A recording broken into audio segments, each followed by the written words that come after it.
Sanin gaskiyar mutum sai Allah.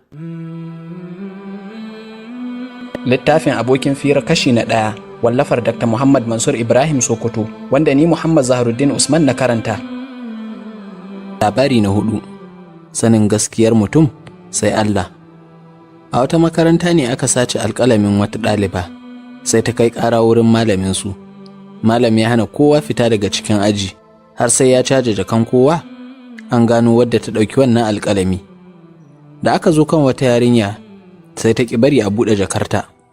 Aka yi juyin duniya, ta ce ba za ta bari a caje jakarta ba. Da aka matsa mata, sai kawai ta fara kuka.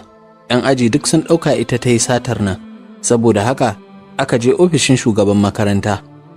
Da suka zo hedimasta ya tambaye ta, me yasa kika yi sata? Sai ta ce idan kowa ya fita, zan gaya maka. Headmaster ya yi umarni, kowa ya fita aka bar su biyu a cikin ofis. Ko da suka fita, sai ta buɗe masa jakarta. Babu abin da ke ciki sai gutsutsirin biredi da guntayen biskit da 'yan makaranta suka ci suka zubar. Headmaster ya ce mata, me nake gani haka?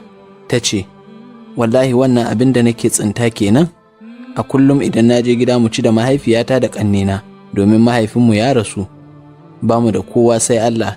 Shi ne na ji kunya a buɗe wannan jakar a cikin aji, abokaina su yi min dariya.